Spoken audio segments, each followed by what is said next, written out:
There are thresholds in a life that you only recognize in retrospect. They are not grand archways or ceremonial doors. They arrive disguised as something ordinary, like the sliver of light under a bedroom door, or the space between two people on a couch that slowly, almost imperceptibly, begins to close. My threshold arrived on a Tuesday, smelling of rain-soaked asphalt and the lavender laundry detergent Leo insisted on buying. It was the moment his laughter, a sound I had cataloged in every possible variation, from amused chuckle to breathless wheeze, died in his throat and was replaced by a silence so profound it felt like the world had momentarily stopped drawing breath. He had laughed when I had said it, a joke so thin it was transparent, a clumsy attempt at flirting that I'd immediately regretted. But then the laughter hitched, and the arm he had thrown around my shoulders in jest didn't move away. Instead, the grip tightened, a subtle recalibration of pressure that shifted everything. His fingers, which had been loosely draped over my shoulder, curled with a sudden, quiet intentionality, pulling me closer into the heat of his side. And in that space, where the joke fell away and something new and terrifyingly sincere began to bloom, I understood that we had stepped over a line I had spent years pretending wasn't even there. The joke itself was meaningless, a forgettable quip about how if he kept falling asleep on me during our movie nights, I'd have to start charging him rent for use of my shoulder. It was a flimsy shield, a way to say I noticed this, I notice how close you are, I noticed the weight of you against me without actually saying any of it. He'd thrown his head back and laughed, the sound rumbling through his chest and into mine where I was pressed against him. It was the familiar, easy sound of our friendship, a sound that had been the constant soundtrack of my life for 6 years. But then it stopped, abruptly. The silence that followed was heavy, weighted with the ghost of that laughter and the sudden, acute awareness of our proximity. I held my breath, my entire consciousness shrinking to the points of contact between us. His hand on my shoulder, our thighs pressed together, the side of his head now resting gently against mine. He didn't let go. He pulled me closer, a fractional, almost imperceptible movement, but it was a tectonic shift. It was the difference between accidental contact and deliberate touch. It was an answer to a question I had never dared to ask aloud. In the flickering blue light of the television, with the sound of a forgotten action sequence blaring in the background, I felt the solid ground of our friendship give way, revealing the deep, turbulent waters I had always known were flowing just beneath the surface. To understand the sheer, earth-shattering gravity of that moment, you have to understand the architecture of the world I had built around my feelings for Leo. We met in college, 2 planets with vastly different orbits drawn into the same gravitational field by the random chaos of a university housing lottery. I was a quiet art student. My world lived through the viewfinder of a camera, cataloging light and shadow, finding narratives in the spaces between things.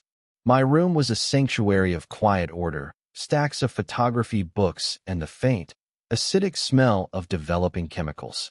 Leo was a force of nature. A computer science major with the restless energy of an athlete, he moved through the world with an uncomplicated confidence that I found both fascinating and intimidating. His room was a landscape of controlled chaos, tangled charging cables, discarded snack wrappers, and a whiteboard covered in algorithmic equations that looked like a secret, arcane language. He was sunshine and noise. I was shadow and silence. Our friendship shouldn't have worked, but it did. It was forged in the crucible of late-night study sessions, fueled by lukewarm coffee and a shared sense of being slightly adrift. I would help him untangle the convoluted prose of his mandatory literature classes, and he would sit with me in the darkroom, his presence a warm, solid anchor in the quiet solitude of my work. He was fascinated by the magic of it, the way an image would slowly ghost into existence on a blank sheet of paper submerged in a chemical bath. He never understood the technical aspects, but he understood the patience.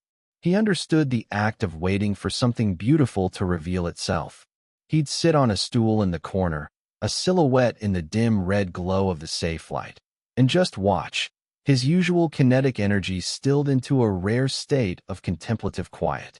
Those were the hours where the foundation of our bond was truly laid, in the shared silence, in the mutual respect for each other's worlds. He saw the artist in me, not just the quiet kid, and I saw the thoughtful, steady heart beneath his boisterous exterior. My feelings for him didn't arrive in a sudden flash. They were more like one of my photographs developing in the tray, a slow and inevitable emergence. At first, it was just an awareness, a heightened sense of his presence. I noticed the way his eyes would crinkle at the corners when he genuinely smiled, the specific cadence of his footsteps in the hallway, the way he'd run a hand through his perpetually messy brown hair when he was concentrating. These were just data points at first, observations cataloged without judgment. Then, they began to assemble themselves into a portrait. I started to feel a pang in my chest when he'd talk about a girl he'd met, a low, resonant ache that I tried to dismiss as simple, friendly jealousy. I found myself engineering reasons to be in the same room, my internal compass inexplicably, stubbornly oriented towards him. The realization solidified one rainy afternoon in our senior year. We were crammed into a booth at our favorite diner, the windows fogged with steam. He was on the other side of the table, animatedly complaining about a coding bug he couldn't solve, his hands gesturing wildly. A stray drop of ketchup was on his chin, and without thinking, I reached across the table with my thumb and wiped it away. It was a simple, instinctive gesture. But the moment my skin touched his, a jolt went through me, a spark of electricity that was entirely out of proportion to the act itself. He stopped talking mid-sentence, his gaze flicking from my eyes to my thumb and back again. For a heartbeat, the entire diner seemed to fall away. There was just the two of us, suspended in that small, intimate moment. He didn't pull back. He just watched me, his expression unreadable. Then he blinked, gave a small, almost shy smile, and said, "Thanks, man." He resumed his story, but something had shifted. The air between us was different, charged with a new potential. And I knew, with a certainty that was both terrifying and absolute, that I was in love with him. From that day forward, I became an architect of self-preservation. I built walls, not physical walls, but internal ones, carefully constructed of casualness and friendly distance. I learned to regulate the tremor in my hand when I passed him a coffee mug. I mastered the art of the nonchalant shoulder pat, a gesture that allowed for contact but was safely within the bounds of platonic male friendship. I became an expert in the unspoken grammar of our relationship, memorizing the rules and never, ever breaking them. My love for him became a secret room inside me, a place I visited only when I was alone. It was a darkroom of my own, where I could develop the images I couldn't capture in the real world, the image of his hand in mine, the ghost of a kiss, the fantasy of a future that was not on any map I could see. My camera became my confidant. I took hundreds of photos of him, most of which he never saw. Candid shots of him laughing, of him asleep on the couch with a textbook open on his chest, of him staring out the window, lost in thought. I wasn't just capturing his image. I was trying to understand him, to capture the essence of the person who had so effortlessly captured me. Each photograph was a love letter I could never send, a confession locked in silver gelatin. Our lives after college continued on their parallel tracks, but now they were intertwined. We decided to get an apartment together, a decision that felt both incredibly natural and incredibly dangerous. For Leo, it was a practical matter of splitting rent in an expensive city. For me, it was a daily exercise in tightrope walking. Living with him was a constant, low-grade torture of proximity. It was smelling his shampoo in the bathroom in the morning, seeing his favorite hoodie slung over a kitchen chair, hearing the sound of his key in the lock at the end of the day.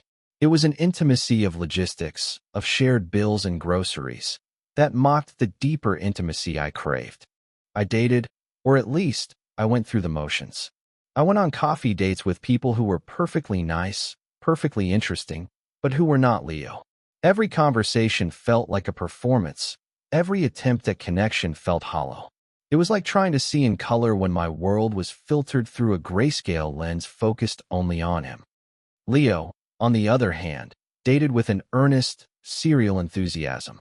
There was Sarah, the bubbly marketing exec, then Chloe, the serious law student, and a handful of others whose names and faces blurred together in my memory. Each new girlfriend was a fresh wave of anxiety for me. I had to learn the careful dance of being the supportive best friend, of listening to him talk about her, of offering advice, of being friendly and welcoming when she was over at our apartment, turning our shared space into their space. I became a ghost in my own home, retreating to my room, the dark room, my sanctuary of solitude. The hardest part was that he was always a good boyfriend. He was attentive and kind and loyal. Watching him be the person I knew he was with someone else was a specific kind of agony. It was like watching a beautiful film that I had helped to produce, but was not allowed to be in. I would sit in my room, the sound of their laughter filtering through the door, and I would feel the walls of my secret room closing in on me, the air growing thin. It was a lonely, suffocating existence, and the only thing that made it bearable was the friendship itself. Because beneath the ache, beneath the yearning, the simple, uncomplicated fact of Leo's presence in my life was still the greatest gift I had ever been given, and I would have done anything to protect it. Anything. The shift, when it came, was not a sudden earthquake, but a slow, grinding tectonic movement. It began with the end of Leo and Jessica. Jessica had been the most serious of them all. They had been together for nearly 2 years, and their relationship had a weight and permanence that the others had lacked. I had even started to resign myself to the idea of her being a permanent fixture in our lives, a sister-in-law of the heart. I had perfected my role as the affable, slightly distant best friend, the third wheel who knew when to make himself scarce. I had convinced myself I was fine with it. It was a lie, of course, but it was a lie I had become very skilled at telling myself. Their breakup was not dramatic or explosive. It was a slow erosion, a quiet, mutual recognition that they wanted different things from life. She wanted marriage, a house in the suburbs, a clearly defined future. Leo, for all his outward confidence, was still adrift, a man who had a 5-year plan for his career, but not for his heart. The night they officially ended things, he came home looking hollowed out. He didn't say anything at first. He just walked into the living room, dropped his keys on the coffee table with a clatter that sounded unnaturally loud in the quiet apartment, and sank onto the couch. I was on the other end, editing photos on my laptop. I looked up, took in the slump of his shoulders, the pale, drawn look on his face, and I knew. I closed my laptop and waited. The silence stretched, filled with a heavy, unspoken grief. Finally, he spoke, his voice rough and quiet. "It's over. I'm sorry, man," I said, the words feeling thin and inadequate. He just nodded, staring at the blank television screen. I wanted to go to him, to put a hand on his shoulder, to offer some physical comfort. But the old rules, the ones I had lived by for years, held me in place. The architecture of my self-preservation was too strong. So I just sat there, a silent sentinel, my presence my only offering. After a long time, he sighed, a deep, ragged sound, and ran a hand over his face. "She said I don't know how to let people in," he said, his voice barely a whisper. That I build walls, the irony was so bitter it almost made me laugh. Here he was, accusing himself of the very thing I had spent years perfecting, all because of him. He looked at me then, his eyes searching, filled with a confusion and a hurt that went deeper than just the breakup. "Is that true, Jules? Am I like that?" It was the first crack in the dam. He was asking me for something more than just casual reassurance. He was asking me to see him, to truly see him, in a way he had never asked before. My heart hammered against my ribs. This was dangerous territory. An honest answer could lead us into uncharted waters. But looking at the raw vulnerability in his face, I couldn't bring myself to offer a platitude. I began, choosing my words with the care of someone disarming a bomb, "that you're good at being with people. But I'm not sure you know how to be alone with someone." He stared at me, his brow furrowed in thought, letting the distinction settle. He didn't seem to understand it, not fully, but he seemed to recognize a truth in it. He didn't argue. He just gave another, smaller nod and fell silent again. Later that night, I heard him crying in his room. It was a quiet, muffled sound, the sound of someone trying to swallow their grief. I stood outside his closed door for a long time, my hand hovering over the knob, my entire being screaming at me to go in. But I didn't. The habit of holding back was too deeply ingrained. I went back to my room and felt like the worst friend in the world, a coward hiding behind walls of his own making. The weeks that followed were strange. Leo's usual effervescence was gone, replaced by a quiet, restless melancholy. He threw himself into work, coming home late, his face etched with exhaustion. He stopped going out on weekends. Our apartment, once filled with his energy, became a quiet, somber space. He was a ghost haunting his own life, and I was the silent witness.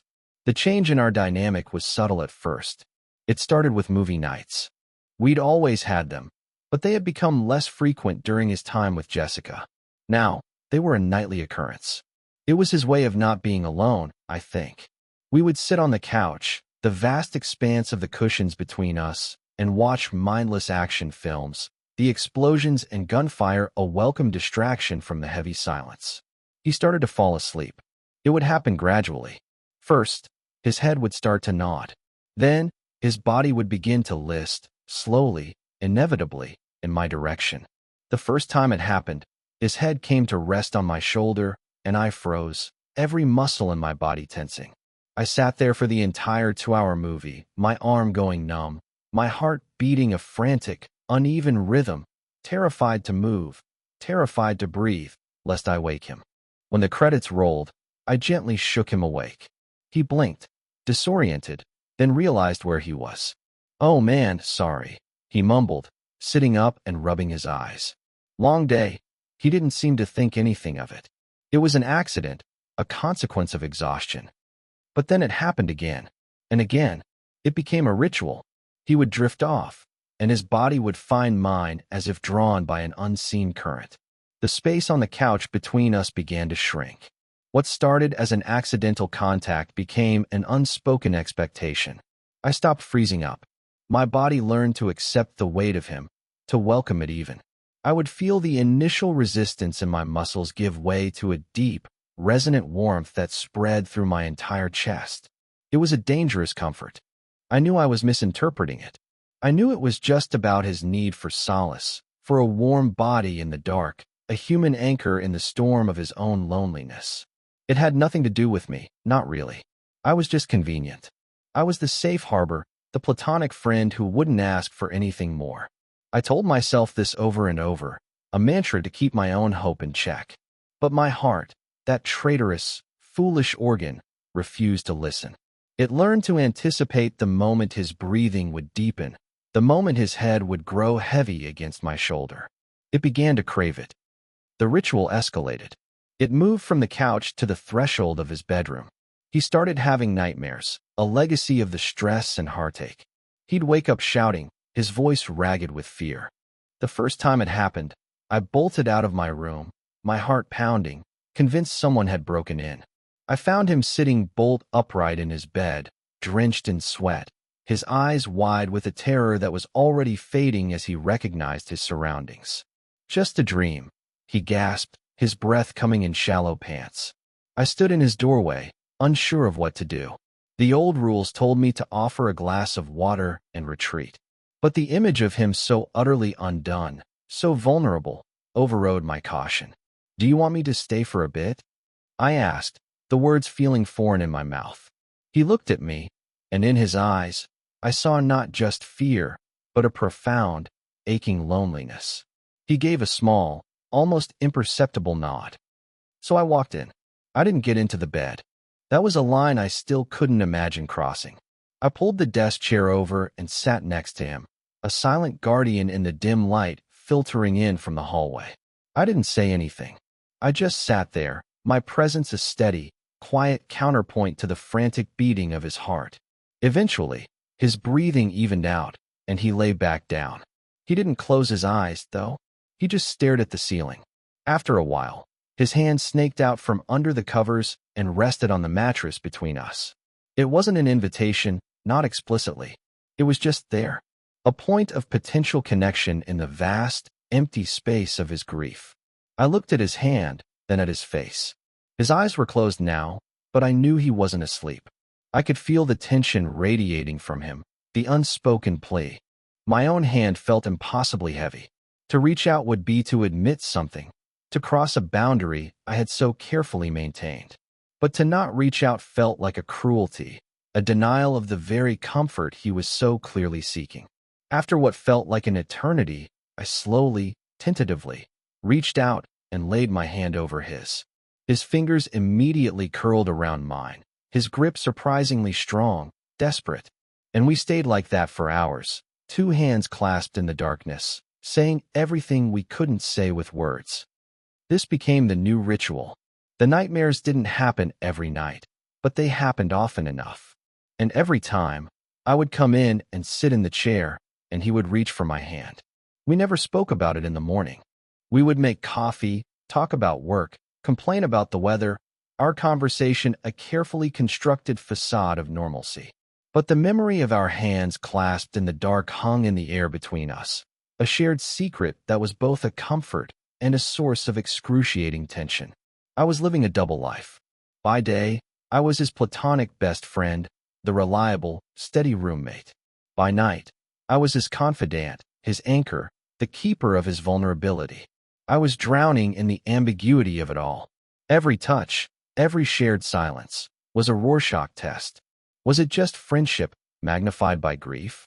Or was it something more, something he was feeling but couldn't yet name? I would lie awake in my own bed after leaving his room, the feeling of his hand still imprinted on mine, and I would analyze every detail, every subtle shift in his breathing, every slight pressure of his fingers, searching for a clue, a sign, a definitive answer. It was a form of exquisite torture, this constant oscillation between hope and despair. I was a photographer trapped in a darkroom, watching an image slowly emerge, terrified that when the lights finally came on, it wouldn't be the picture I had been hoping for. The plausible deniability of it all was the most maddening part. From an objective standpoint, nothing had happened that couldn't be explained away.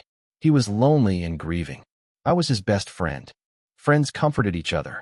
It was simple, except it wasn't. There was a quality to his touch, a weight to his silences that felt different. It was in the way he would sometimes look at me when he thought I wasn't paying attention, a quick, unguarded glance that held a flicker of something I couldn't quite decipher. Confusion, curiosity, maybe even a hint of the same yearning that lived permanently in my own chest. The apartment, our shared space, became a landscape of charged territories. The couch was the primary zone of contention, a place of both immense comfort and immense anxiety. His bedroom door, which he now often left ajar, became a symbol, an unspoken invitation that I was never sure if I was meant to accept. I felt like I was losing my mind, caught in a feedback loop of my own making, my desire projecting meaning onto his every action. I tried to pull back. I tried to reinstate the old boundaries. One night, during our usual movie ritual, as he began his slow, predictable drift towards me, I subtly shifted away, creating a few inches of distance between us. It was a small, almost petty act of self-preservation. He didn't seem to notice at first, but then, in the middle of a car chase, he sat up, stretched, and then deliberately, with no pretense of accidental movement, settled back down right against me, his head finding its familiar place on my shoulder. He even let out a small, contented sigh. It was a clear, unambiguous choice. He wasn't just falling against me anymore. He was choosing to be there. The last of my carefully constructed defenses crumbled in that moment. It wasn't just me. It wasn't just my hope. Something was happening. He was an active participant in this strange, silent dance. The knowledge was terrifying, but it was also exhilarating. It was the first glimmer of light in my darkroom, the first hint that the image developing might be even more beautiful than I had dared to imagine. The anxiety didn't disappear, but it was now mingled with a fragile, burgeoning hope. The current was pulling us both along now, and I decided, for the first time, to stop fighting it. I decided to let it take me wherever it was going. The crossing happened on a Tuesday, just like the moment the laughter died. It was raining again, a steady, rhythmic drumming against the window panes that seemed to insulate our apartment from the rest of the world. We were on the couch, of course. The couch had become the stage for our quiet drama. The television was on, but neither of us was watching. The air was thick with the things we weren't saying, a familiar, heavy blanket of unspoken emotion. Leo had been quiet all evening, a different kind of quiet than his post-breakup melancholy. This was a tense, coiled silence, the kind that precedes a storm. He hadn't drifted off to sleep. He was wide awake, his body pressed against mine, his head on my shoulder. I could feel the tension in him, the subtle rigidity of his muscles. My own heart was a frantic drum, mirroring the rhythm of the rain outside. I was acutely aware of every point of contact, every breath he took. The silence stretched on, becoming a physical presence in the room. It was a little after midnight when he finally moved. He lifted his head from my shoulder and shifted, turning to face me. The blue light from the television cast his face in shadows and highlights, making him look like a classical sculpture, all sharp angles and hidden depths. His eyes, which were usually so open and easy to read, were dark and unreadable. He just looked at me for a long, silent moment. My entire world shrank to the space between our faces. I could feel his breath on my skin. This was it. This was the threshold. I could feel it, a palpable shift in the energy of the room. The air crackled with it. I thought he was going to say something, to finally give voice to the strange, intimate world we had built in the ruins of his last relationship. I braced myself for words, for a confession or a question that would shatter the fragile peace. But he didn't speak. Instead, he reached out, his hand coming up to cup my jaw. His touch was feather-light, hesitant, as if he were touching something impossibly fragile. His thumb stroked gently along my cheekbone, a slow, deliberate movement that sent a shiver down my spine. My breath hitched in my throat. This was no longer ambiguous. This was not the gesture of a grieving friend seeking comfort. This was something else entirely. This was intention. His eyes searched mine, and in their depths, I saw it all. The confusion, the fear, the dawning realization, and beneath it all, a deep, undeniable well of affection. It was the same look I imagined I had in my own eyes. It was the look of someone standing on the edge of a cliff, terrified of the fall, but mesmerized by the view. Then, he spoke, his voice a low, rough whisper that was barely audible over the sound of the rain. "Jules?" "Yeah," I whispered back, my own voice trembling. He swallowed, his gaze flicking down to my lips, and then back up to my eyes. The question was there, hanging in the air between us, as clear as if he had shouted it. He was asking for permission. He was offering me a choice. In that moment, he handed me all the power to maintain the status quo or to leap into the unknown with him. All my years of self-preservation, of building walls and enforcing rules, screamed at me to pull back, to make a joke, to shatter the tension and retreat to the safety of our friendship. It was the sensible thing to do. It was the safe thing to do. But looking at him, at the raw, terrifying vulnerability in his face, I knew that safety was no longer what I wanted. I wanted the fall. I didn't say anything. I just gave the smallest, most infinitesimal nod. It was all the answer he needed. He leaned in slowly, giving me every possible chance to change my mind, to turn away. I didn't. I met him halfway. The first touch of our lips was impossibly soft, tentative, a question rather than a statement. It was not a kiss of passion or demand, but of discovery. It was gentle and hesitant and unbelievably sweet. It tasted of salt and rain and 6 years of unspoken words. It was the feeling of a photograph finally resolving in the developing tray, the image clear and sharp and more beautiful than I had ever allowed myself to hope. In that one, simple, earth-shattering kiss, the secret room I had built inside myself was thrown open. Its door kicked off the hinges, and light came flooding in. The silence was broken. The threshold was crossed. And on the other side, everything was new. The aftermath was not the explosion of joyful certainty I might have fantasized about in the lonely confines of my darkroom. It was quiet and confusing and deeply, profoundly terrifying. After the kiss, which had been so gentle and so full of a fragile, nascent hope, Leo pulled back as if he'd been burned. The look on his face was one of pure, unadulterated panic. He scrambled away from me on the couch, putting a chasm of space between us where only moments before there had been none. He stared at me, his eyes wide, his breath coming in short, sharp bursts. He looked like a man who had just woken from a dream to find it terrifyingly real. He opened his mouth to speak, then closed it again, shaking his head as if to clear it. The beautiful, fragile connection we had just forged shattered into a million pieces. I can't, he stammered, the words tumbling out. I'm sorry. I shouldn't have. I'm so sorry. Jules, he didn't wait for a response. He bolted from the couch and all but ran to his room, closing the door behind him with a soft but definitive click. The sound echoed in the silent apartment like a gunshot. I was left alone in the flickering blue light of the television, the ghost of his touch still on my jaw, the taste of him still on my lips. The warmth that had filled my chest only moments before turned to ice. It was a brutal, whiplash-inducing reversal. I had leaped off the cliff, only to find him already back at the top, looking down at me in horror. The hope that had bloomed so brightly was extinguished, leaving behind the bitter smoke of humiliation and a deep, gut-wrenching hurt. I had misinterpreted everything. It wasn't a shared journey of discovery. It was just him, lost and confused, making a mistake in a moment of weakness. And I, in my foolish, desperate yearning, had let him. I had been a willing participant in my own heartbreak. I sat there for what felt like hours, replaying the moment over and over in my mind. The hesitant touch, the whispered question in his eyes, the impossible softness of the kiss. It had felt so real. It had felt like a beginning. How could I have been so wrong? The silence from his room was absolute. The closed door was a barrier far more formidable than any of the unspoken rules we had lived by before.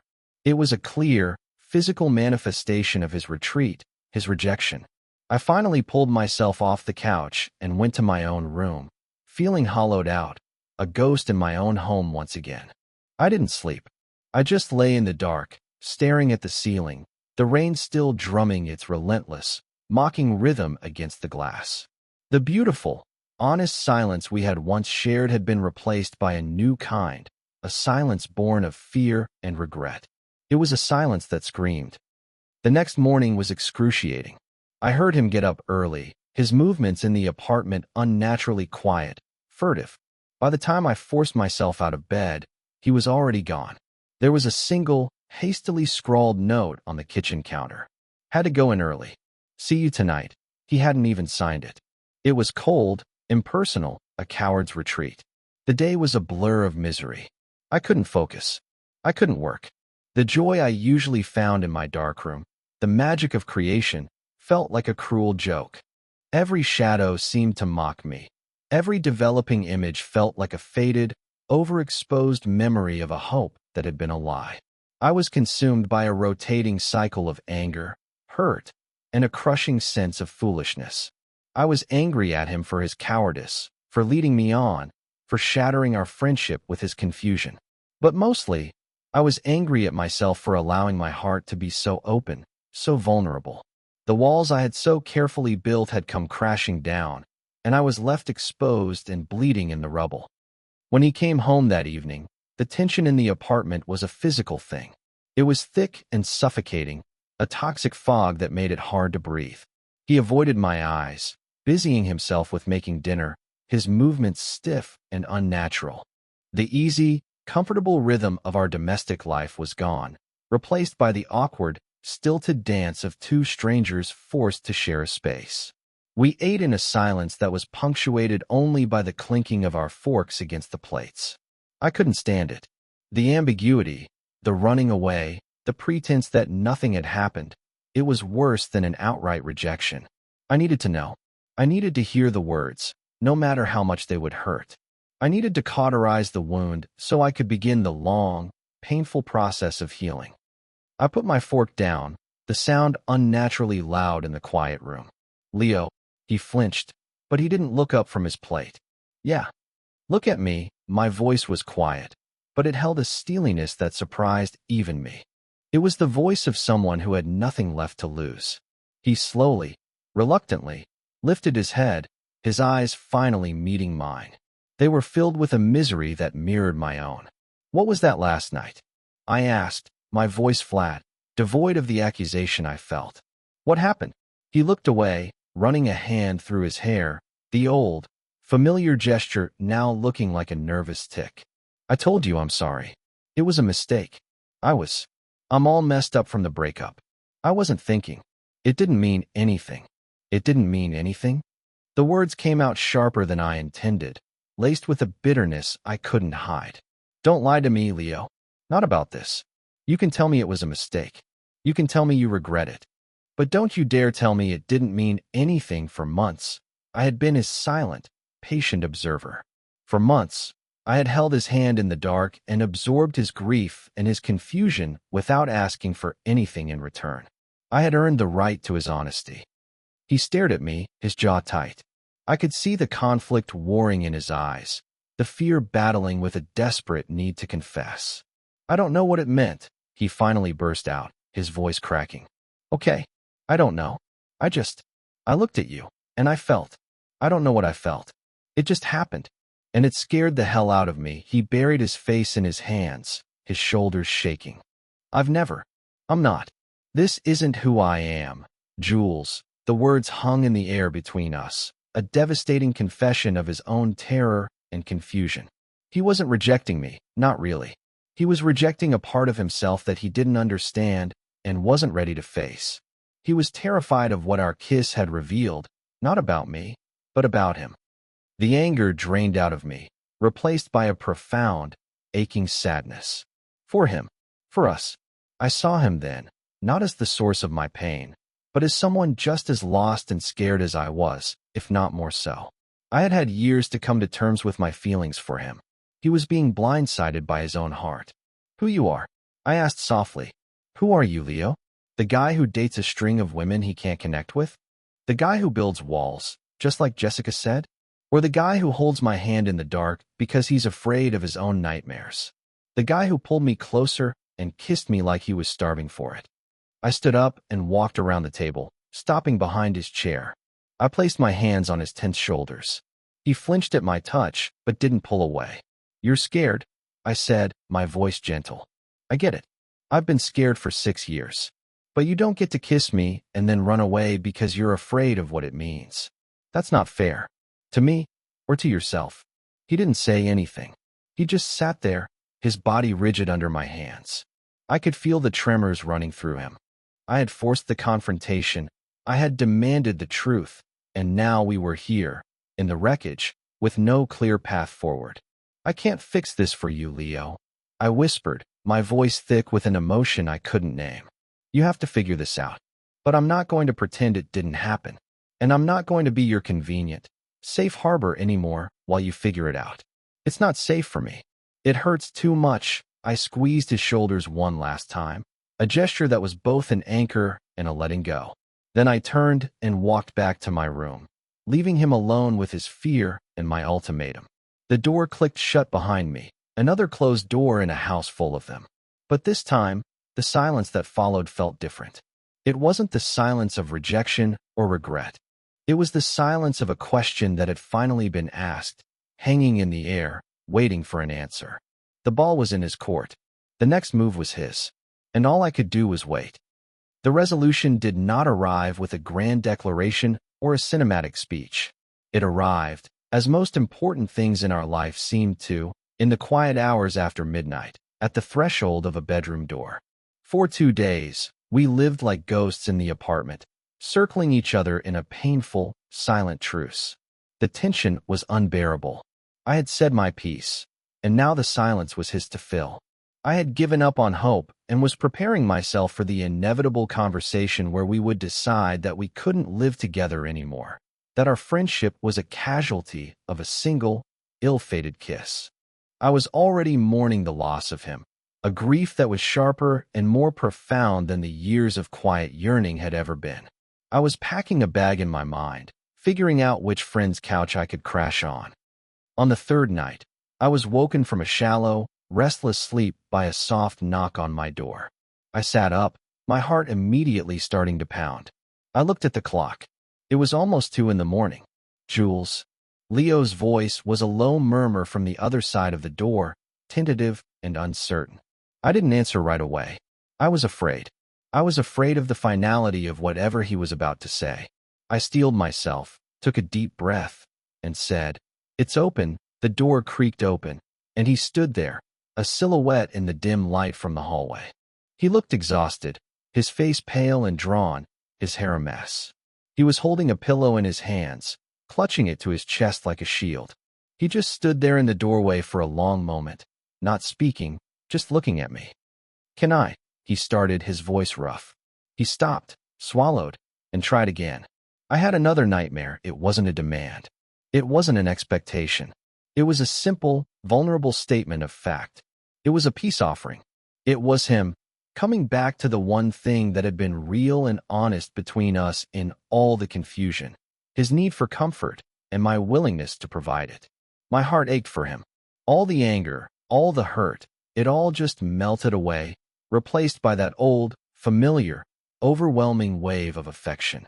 I patted the empty side of my bed. "Come here," I said softly. He hesitated for only a second before walking into the room and closing the door behind him. He didn't go to the chair. He walked to the bed and, after a moment's pause, crawled under the covers on the other side, a careful, respectful distance between us. He lay on his back, staring at the ceiling, still clutching his pillow. The silence returned, but it was different now. The toxic, anxious tension was gone, replaced by a fragile, tentative peace. We lay there for a long time, two separate islands in the same sea of blankets, the darkness a comforting blanket around us. Finally, he spoke, his voice quiet but clear in the stillness of the room. "You were right," he said. "I was scared. I am scared." He turned his head on the pillow to look at me. In the faint light, I could see the glint of tears in his eyes. "When you kissed me?" "No, when I kissed you. It was like a part of my brain that I didn't even know existed suddenly switched on.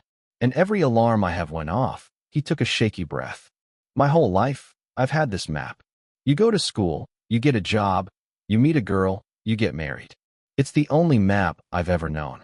And suddenly, I was holding a compass that was pointing in a direction that isn't on the map. And it terrified me. He reached out, his hand finding mine in the space between us, his fingers lacing through mine. His grip was firm, sure. It wasn't the desperate, clutching grip from his nightmares. This was a choice. "But the last 2 days," he continued, his voice dropping to a whisper, "living in this apartment without you, not the person I share rent with, but you, my Jules, that was a different kind of scary. It was worse. It felt like I was navigating without a compass at all, like I was completely lost." He squeezed my hand. "I don't know what this is.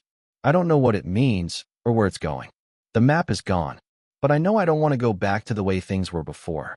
Not before the kiss, and definitely not the last 2 days." He looked at me, his eyes pleading. "I'm sorry I ran. I'm sorry I hurt you. Can we just be here? For now? And figure it out together?" Tears were streaming down my own face now, silent and hot. I squeezed his hand back, a universe of forgiveness and relief and overwhelming love in that one small gesture. "Okay," I whispered. "Okay, Leo." He let out a long, shuddering breath, a sound of profound relief. He let go of his pillow shield and rolled onto his side, facing me. He didn't close the distance between us, not yet. He just looked at me, his eyes full of a dawning, wondrous light. "Okay," he whispered back, as if testing the word, testing the new reality it represented. And in the quiet, peaceful darkness of my room, with our hands clasped between us, we began to build a new map. Together. We didn't need the grand archways or the ceremonial doors. We had found our threshold in the quiet spaces, in the hesitant touches, in the brave, terrifying honesty of a whispered confession. We were home, and we began to heal in the beautiful, honest silence we had learned, finally, to create together. The image in the darkroom was complete, and it was more real, more intricate, and more breathtakingly beautiful than I had ever dared to dream. It was just us, and it was enough. It was everything.